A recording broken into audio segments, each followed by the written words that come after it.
Hello, Ramsay Bird here. My first inkling that there might be issues around dance and ageing came during a solo concert by Anna Halprin that I was lucky enough to see in the summer of 1999 at 92nd Street Y in New York. During this, she performed what was then her newest piece, Grandfather Dance. I don't remember exactly how she put it, but I think after her opening piece, she said something like she was fed up with being congratulated because she was still dancing. At the time, she was 79. So, congratulating people because they're still active when they have reached a certain age is congratulating them for somehow exceeding social expectations, as if they've achieved something, as if they've kind of won some kind of race. And what I think Halprin is referring to is the gap between these kind of social expectations and her sense of herself, that she's not particularly, doesn't find it particularly remarkable that she's still dancing, so why should anyone else? This gap, this tension between kind of social norms about what older people might or might not be expected to be able to do, and their sense of themselves, is something that Simone de Beauvoir talked about in her 1970 book La Vieillesse, Old Age. I do think La Vieillesse sounds much nicer, a much nicer sounding title. For the outsider, it is a dialectic relationship between my being as he defines it objectively and my awareness of myself that I acquire by means of him. Within me, it is the other, that is to say, the person I am for the outsider, who is old, and that other is myself. De Beauvoir, of course, didn't live to see the monetisation of ageing, with anti-wrinkle cream for keeping up appearances and games and puzzles to keep the brain active, consumer products that promise to postpone loss and decline. As Malcolm Forbes reputedly announced, he who dies with the most toys wins. More seriously, a moral principle of neoliberalism is that one should be self-reliant and take responsibility for oneself, and that includes responsibility for oneself as one ages. But the more one complies with this demand and endeavours not to make the wrong choices in retirement, the more isolated one becomes. Some contemporary dance developments, however, offer a very different idea about ageing.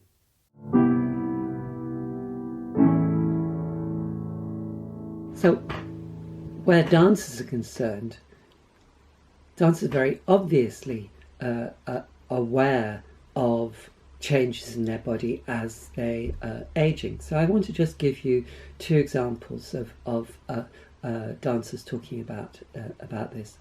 My first is Steve Paxton from the book The Wise Body. There's interviews carried out by Jack Lansley and Fergus Early, and this interview was from 1995, and in it he told them, I thought you stopped at 35 if you had any integrity. But he says that he's 20 years past that, and it's been a really interesting 20 years. Rationally, he says, I know that it's changed, that my body's changed considerably, but it still feels the same, which I think is really interesting. I'm still capable, technically, of doing many things. I don't have the endurance I used to have. So there's somebody who's aware of loss and decline and is kind of accepting that and working with it, but is aware of what they can still do and is working at still being able to produce it. And certainly Steve Paxton went on dancing in his 50s and 60s, and I don't know whether he's still dancing now. I wouldn't be surprised if he was. My other example, another interview with an American so-called postmodern dancer, Trisha Brown. This is from an interview with Christy Adair called Rebellion Against Stereotype from Dance Theatre Journal in 1996. And she told Christy, I've been a physical creature all my life, blessed and cursed. I don't like that loss of how I see myself. I guess every human being in the world has to lose their physical side. But she said she was working with Susan Klein and Barbara Mahler, and what Christy explains that she was working with them on energy flows and a system of levering movements through the use of small muscles close to the bone rather than bulk muscles. So there's, again, like Steve Paxton, Trisha Brown working with accepting change, loss, decline, loss of physicality, and finding other ways to do so that she could go on dancing. And again, Trish Brown was dancing in her 50s and 60s, and I don't know how much longer, how close towards the end of her life she was still dancing, still performing in public. Of course, Steve Paxton and Trish Brown, former members of Judson Dance Theatre, through their experiments with a more minimalist approach to movement, they ended up exploring new ways of making movement. In Steve Paxton's case, the kind of movements, sensitivity that led to the development of contact improvisation, and Trisha Brown very much developing her own very individual and a very singular and very special and luscious way of moving. And somehow the aesthetic revolution that they carried out in the 60s, I'm sure they didn't think, now that we've created this totally new kind of way of thinking about movement, that means we can go on dancing into our 50s and 60s. I'm sure they didn't think that, but that has been in effect the result. And Steve Paxton, Trish Brown, Yvonne Rainer, Deborah Hay, to name a few, there must be others, have, I suppose, Valdez Setterfield, have gone on dancing a lot longer than the 35 years old that Steve Paxton says there's something disgraceful and disreputable, lacking in integrity of dancing after you're 35. So I've said that Anna Halprin's comments during her concert in New York first made me become aware of issues around the older dance, but the person who really made me think about it was Nanako Nakajima, who I met in a conference in Munich, I think, where she'd given a paper on Kazuo Ohno, and she then invited me to present at a conference that she and Gabriela Brandstetter organised in Berlin, out of which came her book, The Aging Body in Dance. Then she invited me to another conference in Tokyo, which resulted in my contributing to a book that's been published in Japanese. And she said to me that she'd found in her research some writing that I'd done about Yvonne Rayner's particular performance of her piece Trio A that Yvonne Rayner gave when she was recovering from major surgery, called Convalescent Dance. And this, she said, was very useful for her in thinking about issues around the ageing dancer. And of course, one of the things that she points out in some of the things that she's written is that whereas in Europe and North America, as Steve Paxton puts it, it's you're lacking in integrity if you think you can go on dancing after you're 35. It's completely different in Japan, where actually it's the other way around, that people who are 35 may be quite good dancers in particularly Buyo, the more traditional Japanese theatre dance form. And of course other performance forms like No and theatre, that actually if you're 35 you're just not old enough, that it's only really when people are in their 70s that they're really recognised as great dancers and become recognised as national incalculable cultural treasures and so on. So what was it about convalescent dance? So, convalescent dance was a version that, as I say, she danced after major stomach surgery, dealing with a kind of life-threatening complication in her intestines. And she came out of that and shortly afterwards she performed this piece, Convalescent Dance, because she was convalescing, in a concert at or a series of events at Hunter College in New York, where artists presented work in protest against the Vietnam War. She was saying that her debilitated state through convalescing had something in sympathy with, in similarity with wounded Vietnam veteran soldiers who were also kind of debilitated by their injuries.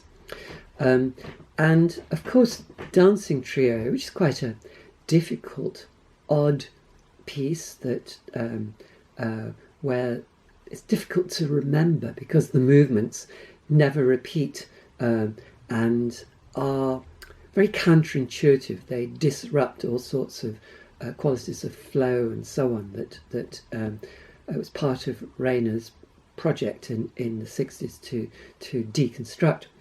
And but having to dance it and be very careful with herself because of her injuries, because of her weakness, her lack of strength, her lack of fitness, meant she had to do a very, very minimal, careful performance of it. And she later said that actually that was one of her favourite performances of it. Somehow it achieved a kind of a simplicity, a kind of lack of attack, a lack of energy, a lack of charismatic seductiveness, all the things that she says no to in her so-called No Manifesto, that perhaps the Convalescent Dance achieves that better than anything else. So what Nanako was suggesting was, well, that's perhaps like the ageing dancer. And she quoted from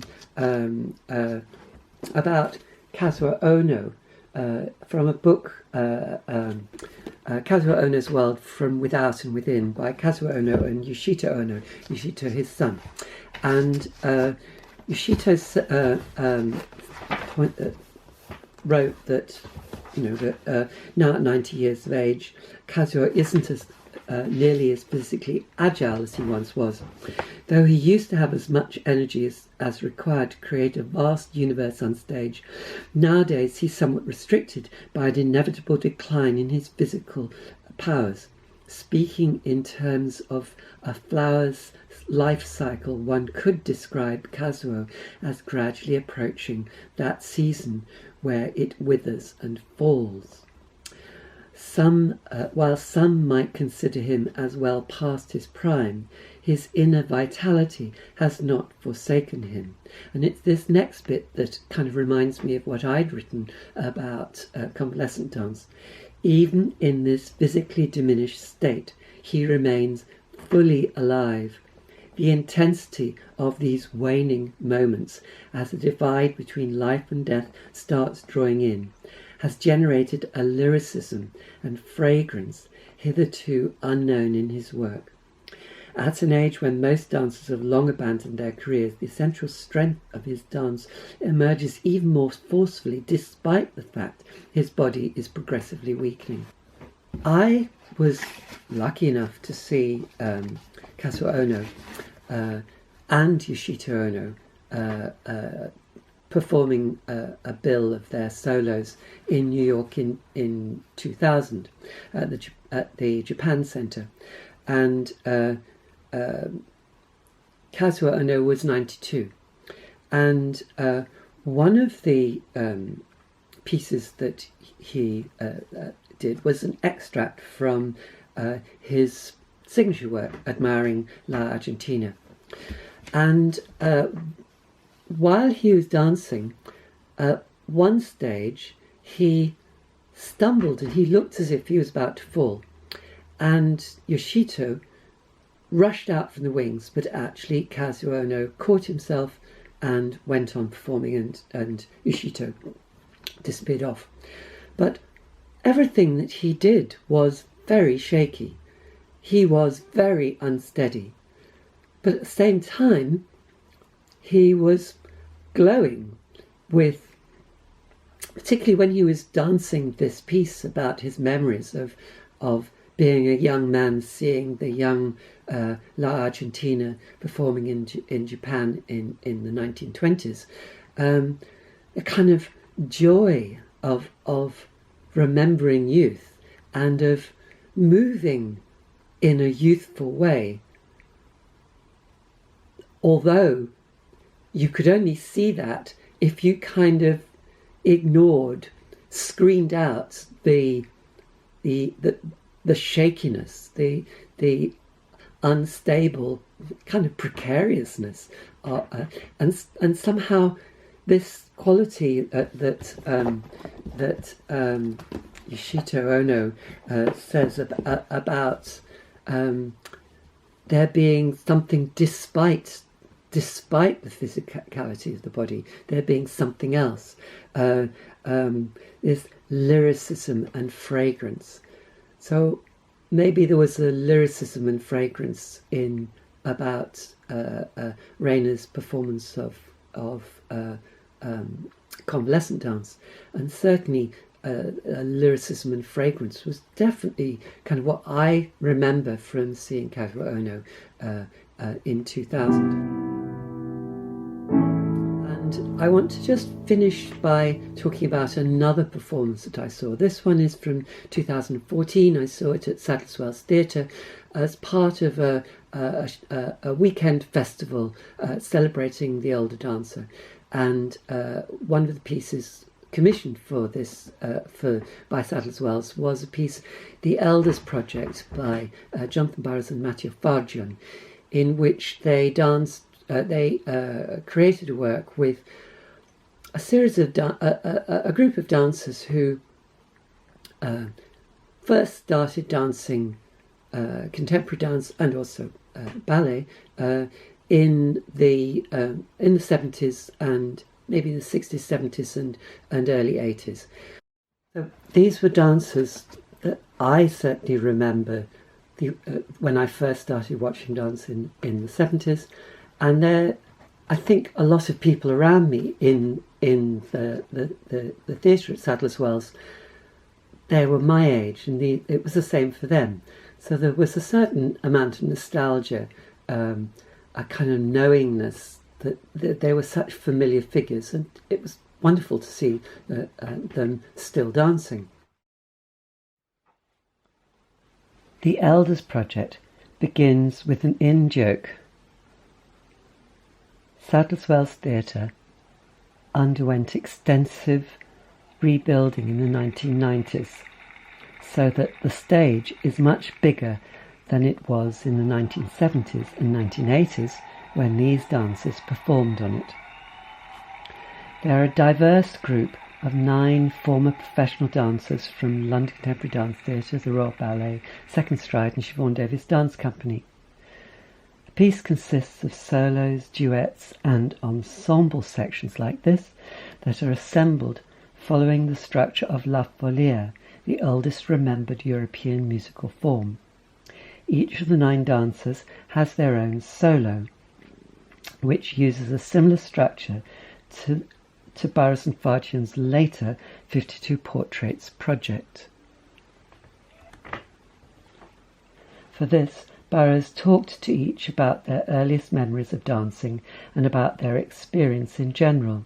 He condensed this into a very brief text, which Fargion set to a piece of music of their choice, with the words projected on a cyclorama at the back of the stage. And here's Brian Birch's solo.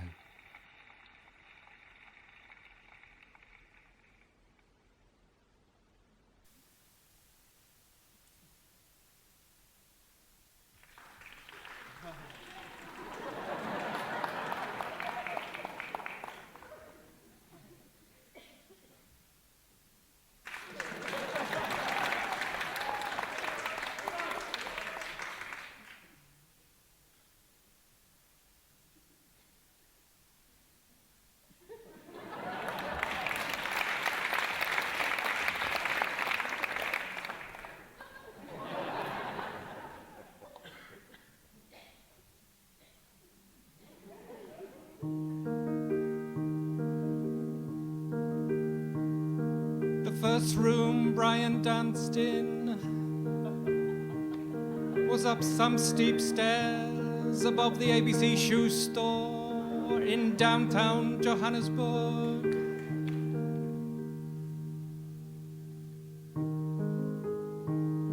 He has recently recovered from a hernia.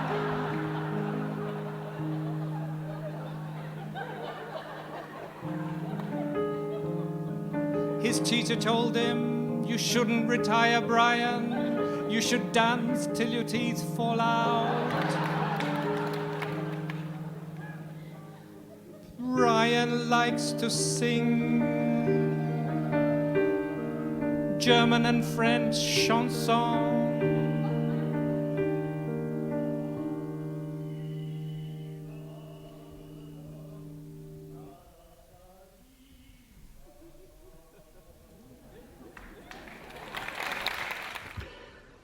As we watch these solos, we learn that Brian's teacher told him he should go on dancing till his teeth fall out, that Betsy Gregory had breast cancer but doesn't have it anymore, and that Linda Gibbs has a bionic hip. In a duet, we learn that Namron said he would only do the project if he could lift Linda. The Elders Project respects the singularity of each dancer. They all have their own music and story and way of moving, but piece's structure unites them as a diverse group with common experiences. They all recognise that they've changed as they grow older. Like Brown and Paxton, who I mentioned earlier, they acknowledge these changes rather than pretending that if they make the right consumer choices, they can escape the loss and decline of ageing. I argued earlier that neoliberal culture demands that in retirement people should take responsibility for themselves in an individualistic way, but that this results in increasing isolation. Following Judith Butler's writing on assembly, one could say that the Elders Project is performative in the way it brings these dancers together to enact, quote, a provisional and plural form of coexistence that constitutes a distinct ethical and social alternative to what she calls responsibilization. In the face of the neoliberal monetisation of ageing, The dancers coming together signifies persistence and resistance. As we applaud them, we join this diverse assembly, which values age and experience and values the fragrance and lyricism that younger dancers have yet to attain. Thank you for watching.